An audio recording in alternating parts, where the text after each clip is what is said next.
नमस्कार. आपण पुढच्या 2 किंवा 3 ॲप्लिकेशन लेयरच्या प्रोटोकॉलला सुरुवात करूया. SMTP आत्ता आपण बघत आहोत. त्याच्यामध्ये SMTPचा वापर हा ईमेलमध्ये केला जातो, म्हणून ईमेलचे काही बेसिक्स आपण सुरुवातीला बघणार आहोत. One of the most popular internet service is electronic mail, that is email. तर या ईमेलच्या आर्किटेक्चरमध्ये काय काय गोष्टी आहेत ते एक्सप्लेन करण्यासाठी आपण 4 प्रकारचे सिनेरिओ बघणार आहोत. तर हे 4 प्रकारचे सिनेरिओ कोणते कोणते आहेत? The first scenario in which the sender and the receiver of the email are users of the same system. म्हणजे या डायग्राममध्ये जसं दाखवलेलं आहे तसं मध्यभागी सिस्टम आहे. ज्या सिस्टमला एलिस आणि बॉब हे दोघे जण ॲक्सेस करू शकतात त्यांच्या कम्प्युटरच्या आधारे. आणि त्या सिस्टमवर एक मेलबॉक्स दाखवलेला आहे. That mailbox can be accessed either by Alice or by Bob.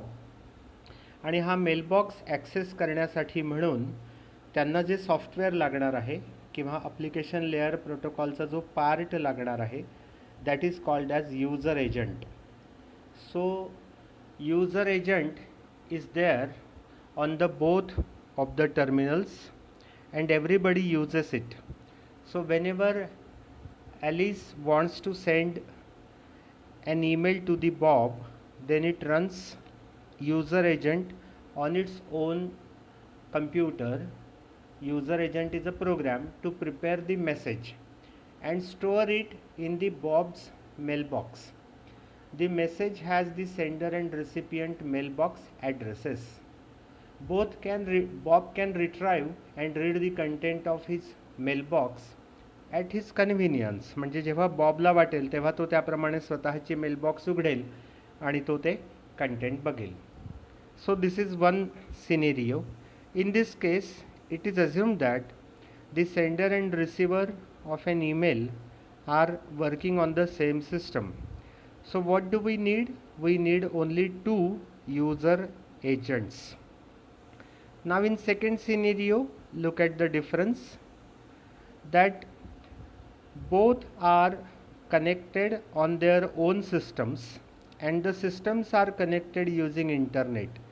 Now Alice and Bob's are now remotely connected via internet. So in this second scenario, the sender and receiver of the email are users on 2 different systems which are connected using internet. Now as usual, Alice needs to use user agent program to send her message to the system at her own site. त्यामुळे डावीकडचा जो system आहे तो त्या अलिसच्या साईटवरचा आहे आणि तिथे एक mailbox किंवा क्यू दाखवलेला आहे. त्या क्यूमध्ये एलिसचा प्रोग्राम किंवा मेसेज जाऊन पडेल आणि तो तिथे क्यूमध्ये थांबेल. MTA क्लायंटला जेव्हा वेळ असेल तेव्हा तो क्यू रिकामी करेल आणि इंटरनेटवर पाठवून देईल. The MTA server at the system mail server at the Bob site will receive that message and it will be stored into the mail box. त्यामुळे उजवीकडे जिथे MTA सर्व्हर आहे त्या सिस्टमवर मेलबॉक्स दाखवलेला आहे. Now that mailbox is accessed by Bob at any time whenever Bob has a time. या पद्धतीमध्ये हा जो मेल आलेला आहे तो मेल आल्यानंतर बॉबला एक इंडिकेशन पण जाऊ शकतं की तुझ्या मेलबॉक्समध्ये एक नवीन मेल येऊन पडलेला आहे. In this case what do we need? We need MTA, that is message transfer agent, and it is a client server combination. So at the Alice site we need MTA client which receives the message from the Alice and it is transferred or it is given to the MTA server. So in this case the data transfers from MTA client to the MTA server. This is the flow of direction. This is the flow of data. So when sender and receiver of an email are on different systems, we need 2 user agents and a pair of message transfer agents, that is client and server. Now in third scenario, please look at this figure. The change in this figure is that the user agent at the Alice site and the user agent at the Bob site are as usual, but the difference is that Alice is now connected to its own system using LAN or WAN. In the earlier scenario, it was connected directly to the system, but in this case now we have a LAN connection. त्यामुळे आता system जो Ellis साईडचा system आहे त्याला एलिसचा computer हा लॅनने जोडलेला असल्यामुळे एलिसकडे जो मेसेज तयार होणार आहे तो या सिस्टमला पाठवण्यासाठी एलिसच्या कम्प्युटरवर आता MTA क्लायंट असायला हवा. म्हणून एलिसच्या कम्प्युटरवर आपल्याला मेसेज ट्रान्सफर एजंटचा क्लायंट पार्ट दिसतोय आणि MTA क्लायंट हा डेटा कोणाला पाठवतो, MTA सर्व्हरला. म्हणून सिस्टमला MTA सर्व्हर पण दिसतोय. म्हणजे ही एक पेअर ऑलरेडी MTA क्लायंट आणि सर्व्हरची झाली. So when Alice writes its own message using user agent, then that message is pushed to the MTA server using MTA client. आता हा MTA सर्व्हरकडे आलेला मेसेज हा क्यूमध्ये ठेवलेला आहे आणि सर्व्हर सिस्टमवरचा जो MTA क्लायंट आहे तो आता तो मेसेज क्यूमधला पुढे इंटरनेटवर पाठवेल आणि उजवीकडे बॉबच्या साईडला जो सिस्टम आहे तिथला MTA सर्व्हर हा तो मेसेज स्वीकारेल आणि मेलबॉक्समध्ये ठेवेल. या केसमध्ये बॉब हा डायरेक्टली सिस्टमला कनेक्टेड आहे. हा मुद्दा इथे लक्षात घेतला पाहिजे. So in this third scenario the sender is connected to the mail server via LAN or a WAN and we need in this case 2 user agents and 2 pairs of message transfer agents. म्हणजे आता 2 जोड्या आपल्याला MTAच्या लागणार आहेत. या आपल्याला आधीच्या डायग्राममध्ये दिसतात. एक जोडी जी आहे ती इथे एलिसच्या साईडला आहे. MTA क्लायंट हा एलिसच्या कम्प्युटरवर आहे आणि MTA सर्व्हर हा सिस्टमवर आहे. त्याचवेळी MTA क्लायंट आणि MTA सर्व्हर ही दुसरी जोडी आपल्याला इथे दिसते आहे. So this is what is the third scenario, and now come to the fourth scenario. Here you will observe that this is the usual scenario which is happening day to day right now. In the fourth and most common scenario, Bob is also connected to his mail server by WAN or LAN.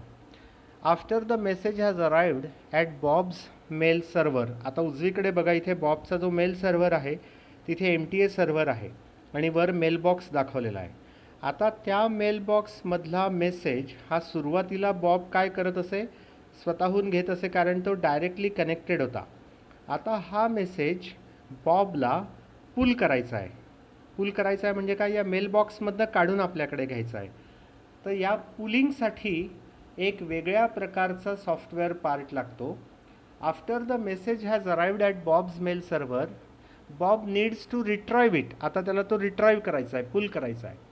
We need another set of client and server agents which we call message access agent. म्हणजे आता message transfer agent काय करतोय, मेसेजला push करतो आणि message access agent काय करतो, मेसेजला पुल करतो. त्यामुळे मेसेज ॲक्सेस एजंटची एक जोडी MAA क्लायंट आणि MAA सर्व्हर हे आपल्याला या फोर्थ सिनेरिओमध्ये दिसत आहेत. So this is the most common situation today which is used in the email systems. आपल्याला पुढच्या डायग्राममध्ये लक्षात येईल की MTA क्लायंट आणि सर्व्हरचं काम काय आहे. MTA क्लायंट हा मेसेजला पुश करतो सर्व्हरकडे आणि MAA क्लायंट आणि सर्व्हरमध्ये MAA क्लायंट हा सर्व्हरकडे आलेला मेसेज आपल्याकडे स्वतः रिट्राईव्ह करतो किंवा त्याला पुल करणं असं म्हटलेलं आहे. So when both sender and receiver are connected to the mail server via LAN or WAN, जसं आत्ताच्या चौथ्या सिच्युएशनमध्ये दाखवलं, what do we need? We need 2 user agents, 2 pairs of MTAs and 1 pair of MAA म्हणजे message access agents. This is the most common situation today. आता user एजंटची कामं काय काय आहेत, तर user agent the first component of electron mail system is the user agent. It provides service to the user to make the process of sending and receiving message easier. म्हणजे मेसेजला पाठवणं आणि receive करणं हे सोपं जावं, म्हणजे थेट युजरशी संबंध कोणाचा येतो? युजर एजंटचा येतो. मग युजर एजंटची कामं काय आहेत? तर ही 5 कामं आहेत: composing message, reading message, replying message, forwarding message आणि हँडलिंग मेल बॉक्स. हे आपल्याला माहिती आहे.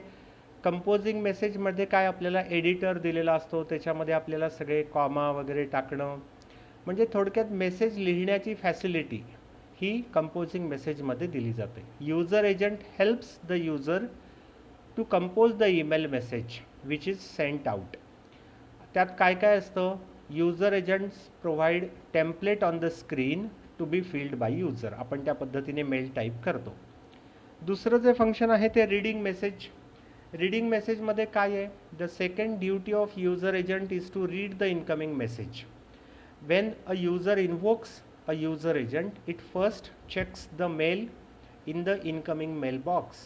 Most user agents show a one-line summary of each received mail. आता आपण जर मेल उघडला तर आपल्याला प्रत्येक मेल हा 1 by 1 दाखवलेला असतो, ज्याच्यामध्ये नंबर फील्ड असते, साईज ऑफ द मेसेज असते, सेंडर कोण आहे ते दिलेलं असतं, सब्जेक्ट काय हे दिलेलं असतं.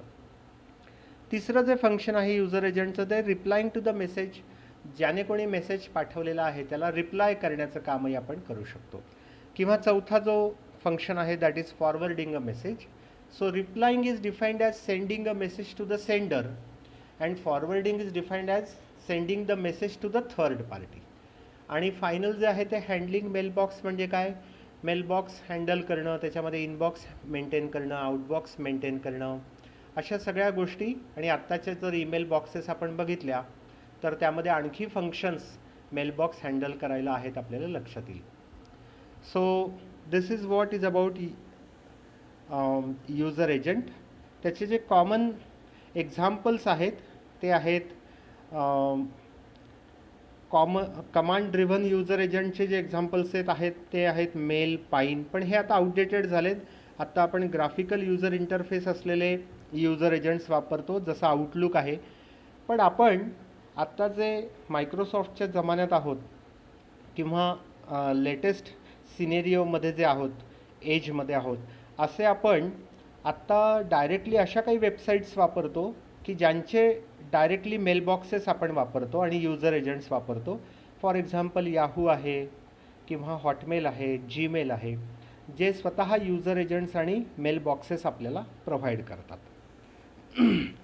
जो ईमेलचा फॉर्मॅट आहे तो साधारणतः एन्व्हलपसारखा आहे. डाव्या बाजूला आपण एखादा एन्व्हलपमध्ये पत्र लिहिल्यावर जे लिहितो ते डाव्या बाजूला दाखवलेलं आहे आणि उजव्या बाजूला ईमेलचा फॉर्मॅट दाखवलेला आहे, ज्याच्यामध्ये एन्व्हलप जो पार्ट आहे त्यामध्ये सेंडर आणि रिसिव्हरचे नावं आहेत आणि मेसेज जो आहे त्याच्यामध्ये हेडर आणि body.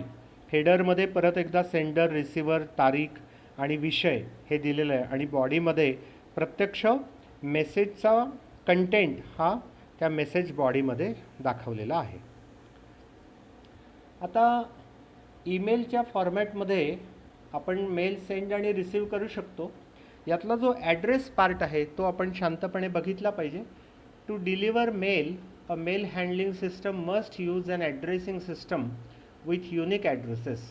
In the internet the address consist of 2 parts as shown in the figure. One is local part and the other is domain name, and this is separated by an @ sign. आता जो local part आहे, local part defines the name of a special file called user mailbox, and domain name is the second part of the address. It indicates an organization usually selects one or more hosts to receive and send email. The hosts are sometimes called mail servers or exchangers. तर आपल्याला माहिती आहे की आपण समजा Datta Garge @gmail.com, त्याच्यामध्ये दत्ता गर्गे हा local part आहे आणि नंतरचा जो डोमेन नेम आहे तो gmail.com आहे, ज्याला आपण मेल सर्व्हर किंवा एक्सचेंजर असं म्हणू शकतो. आता याच्यामध्ये जो पुढचा पार्ट आहे that is MIME. What is MIME and what is its importance? Electronic mail has a simple structure, म्हणजे त्याच्यामध्ये तो NVT 7 बिट ASCII फॉर्मॅटमध्ये डेटा पाठवणार. सुरुवातीला तो अशा पद्धतीने डेटा पाठवत असे, परंतु त्यानंतर ऑडिओ व्हिडिओ फाईल्स पण पाठवण्याची आवश्यकता भासली. त्यावेळी त्याच्यावर आधीच्या मेल सिस्टमवर लिमिटेशन्स आले, म्हणून अशा पद्धतीचे नवीन फॉर्मॅट्स किंवा नवीन डेटा प्रकार पाठवण्यासाठी म्हणून मल्टीपर्पज इंटरनेट मेल एक्सटेन्शन्स म्हणजे MIME वापरण्यात यायला लागलं. MIME is a supplementary protocol, म्हणजे हा जो यूजर एजंट आहे किंवा SMTP आता आपण बघणार आहोत मेन प्रोटोकॉलचं नाव, त्याचा हा सप्लिमेंटरी टाईप प्रोटोकॉल आहे, म्हणजे त्याला सपोर्टिव्ह आहे थोडक्यात.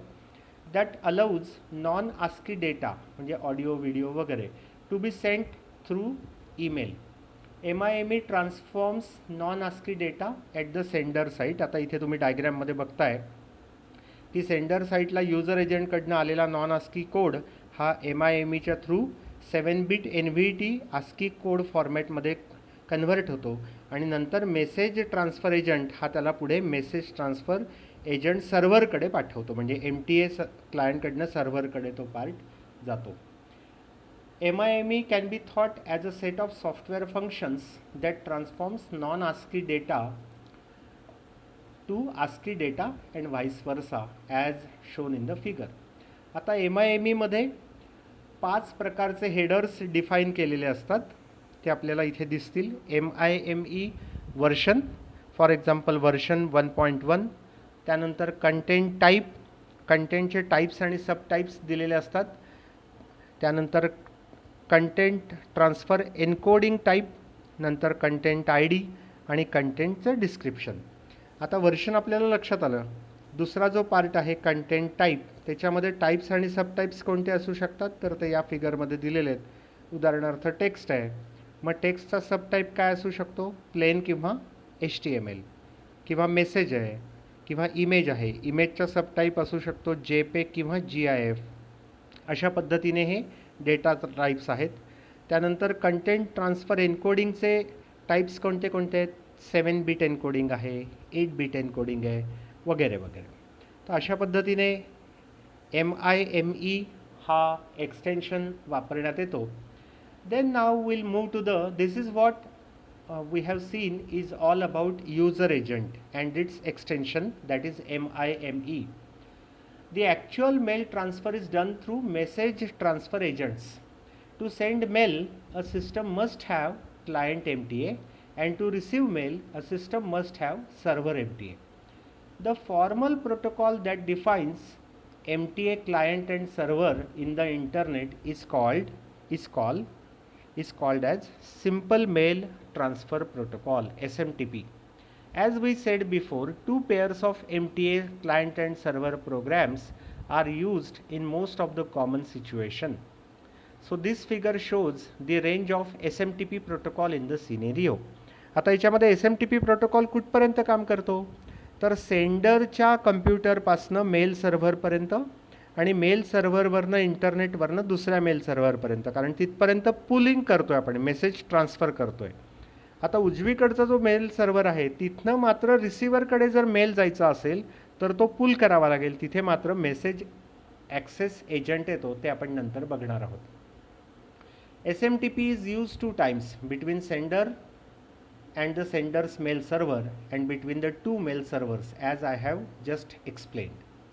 आता SMTP simply defines how commands and responses must be sent back and forth. SMTP मध्ये बेसिक महत्त्वाचं काय आहे, तर कमांड्स आणि रिस्पॉन्सेस कसे पाठवले जातात, तर ते या डायग्रॅममध्ये आपल्याला दाखवलेलं आहे की SMTP मध्ये कमांड्स आणि रिस्पॉन्सेस हे बॅक आणि फोर्थ पाठवले जातात. SMTP uses commands and responses to transfer message between MTA client and MTA server. Each command or reply is terminated by 2 characters. Commands are sent from client to server. The format of a command is shown below. It consists of keyword followed by 0 or more argument. There are 14 commands as shown in the next page. आता हा कमांडचा format आहे. Keyword असतील आणि नंतर काही arguments असतील optional. तर कमांड्स कोणत्या कोणत्या आहेत? तर ह्या सगळ्या कमांड्सचे कीवर्ड्स आहेत. हेलो, हेलोचा अर्थ आहे सेंडर्स. आपण थोडक्यात सेंडरचं होस्ट नेम आपण पाठवतो आहे, म्हणजे हेलो नंतर काय येणार आहे, तर जो सेंडर आहे त्याचं नाव येईल. त्यानंतरची कमांड आहे मेल फ्रॉम. त्याच्यामध्ये सेंडर ऑफ द मेसेज, ह्याच्यामध्ये प्रत्यक्ष सेंडरचं नाव पहिल्या याच्यामध्ये आहे, होस्टचं नाव, आणि दुसऱ्या याच्यामध्ये आहे सेंडरचं नाव. तिसरं आहे रिसिप्ट टू, म्हणजे कोण इंटेंडेड रिसिपियंट आहे तो.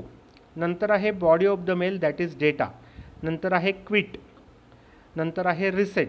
अशा पद्धतीच्या पहिल्या 6 कमांड्स ह्या मॅन्डेटरी आहेत, कंपल्सरी आहेत. आणि नंतरच्या ज्या 3 कमांड्स आहेत त्या युजली वापरल्या जातात, आणि नंतरच्या ज्या 6 कमांड्स आहेत त्या मात्र फारच कमी वेळा वापरल्या जातात. रिस्पॉन्स जो आहे तो कोडच्या फॉर्मॅटमध्ये येतो. तर 211 हा जर कोड आला तर त्याचा अर्थ आहे system status or help reply. त्यानंतर 220 जर आला तर सर्व्हिस रेडी. हे सगळे पॉझिटिव्ह कंप्लिशन रिप्लाय आहेत. या सगळ्यांचा जो पहिला कोडमधला जो पहिला डिजिट आहे तो 2 आहे. पॉझिटिव्ह इंटरमिजिएट रिप्लाय असेल तर त्याचा पहिला डिजिट 3 आहे. पॉझिटिव्ह इंटरमिजिएट रिप्लाय याचा अर्थ काय की पॉझिटिव्ह कंप्लिशन रिप्लाय म्हणजे ही रिप्लाय कंप्लीट झाला आहे, आणि पॉझिटिव्ह इंटरमिजिएट रिप्लाय म्हणजे अजून प्रोसेस सुरू आहे. तिसरा जो प्रकार आहे रिस्पॉन्समधला तो आहे ट्रान्झियंट निगेटिव्ह कंप्लिशन रिप्लाय, ज्याच्यामध्ये service not available, mailbox not available हे तात्पुरते आहेत म्हणून ट्रान्झियंट म्हटलेलं आहे त्याला. आणि जर परमनंट आहे म्हणजे जे दुरुस्त करावेच लागतील त्याशिवाय दुरुस्त होणार नाहीत, ते आहे परमनंट निगेटिव्ह कंप्लिशन रिप्लाय. त्यांचा पहिला डिजिट आहे कोडमधला 5. जसं सिंटेक्स एरर. मग सिंटेक्स एरर हा जर रिस्पॉन्स आला तर आपल्याला सिंटेक्स एरर दुरुस्त करूनच पाठवावी लागेल, ते ट्रान्झियंट नाही आहे. Unless you correct it, it will not gate corrected. अशा पद्धतीचे रिस्पॉन्सेस आहेत. आणि याचं एक एक्झाम्पल इथे दाखवलेलं आहे. फॉर एक्झाम्पल हेलो म्हटल्यानंतर mail.adelphia.net अशा पद्धतीचं त्याचं नाव आहे. त्यानंतर मेल फ्रॉम, मग ते त्याचं नाव लिहिलेलं आहे forozanb@adelphia.net. रिसिपियंट कोण आहे असं सगळं. मग डेटा स्ट्रक्चर हा मेलचं एक्झाम्पल आहे. शेवटी क्विट आहे. तर ही मेल कशा पद्धतीने पाठवला जातो त्याचं एक्झाम्पल आहे. And finally we will discuss the POP3 and IMAP. आता या डायग्रॅममध्ये आपल्याला दिसतं की SMTPची रेंज ही मेल सर्व्हरपर्यंत आहे, फक्त रिसिव्हरच्या मेल सर्व्हरपर्यंत. मात्र तिथून जो मेल आलेला आहे तो मेल बॉबला जर रिसीव्ह करायचा असेल तर त्याला तो रिट्राईव्ह करायला लागतो, ॲक्सेस करावा लागतो. याच्यासाठी म्हणून जो सॉफ्टवेअरचा पार्ट वापरलेला आहे त्याला पुलिंग प्रोटोकॉल म्हणतात, pull protocol. So this pull protocol is message access agent. Okay. So the direction of the bulk data is from server to client. म्हणजे POP3 किंवा IMAP4 हे जे पुल प्रोटोकॉल आहेत याच्यामध्ये डायरेक्शन कशी आहे डेटाची, सर्व्हरपासनं क्लायंटकडे. SMTPमध्ये डेटाची डायरेक्शन कशी होती, क्लायंटकडनं सर्व्हरकडे होती. Currently 2 message access protocols are available. Post office protocol 3 version 3 and internet mail access protocol version 4. म्हणून POP3 किंवा IMAP4 असं तिथे दाखवलेलं आहे त्यांनी. आणि figure 26.19 shows the scenario or position of these 2 protocols in the most common situation. Post Office Protocol version 3 is a simple, but it is limited in functionality. The client POP3 software is installed on the recipient computer and server POP3 software is installed on the mail server. The mail access starts with the client when user needs to download email. युजरला जर email download करायचा असेल तर क्लायंटचा जो POP3चा part आहे बॉबच्या रिसिव्हरवर तो आधी invoke होईल, सुरू होईल, आणि तो सर्व्हरला कॉन्टॅक्ट करेल आणि मग तिथनं आपल्याला आवश्यक ती फाईल डाउनलोड करून घेईल यूजिंग TCP पोर्ट 110.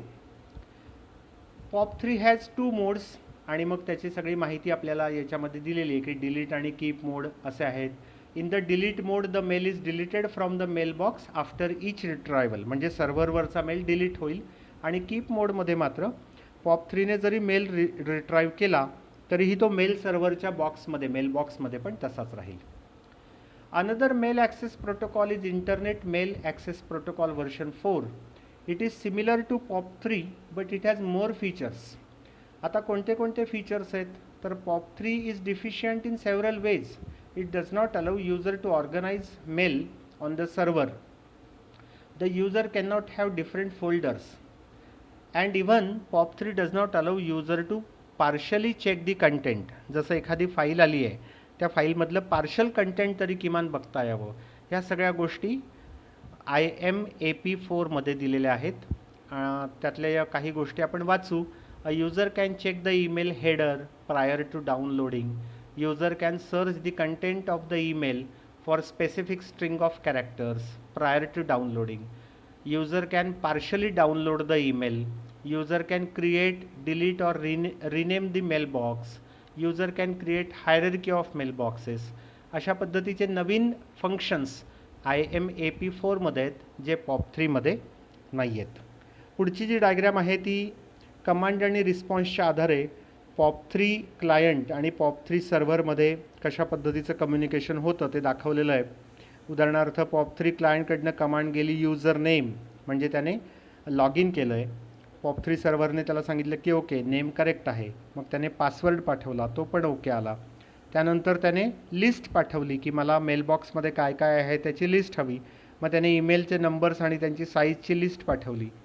मग त्याला पहिला मेल रिट्राईव्ह करायचा आहे म्हणून त्याने रिट्राईव्ह 1 म्हटलं तर तो पहिला मेल रिट्राईव्ह झाला. अशा पद्धतीने सगळे मेल त्यांनी रिट्राईव्ह केले. This is the communication using command and response between the POP3 client and POP3 server. So here we will end our second lecture of the 5th chapter, and in the coming lecture we will see next protocol, that is file transfer or FTP. Thank you.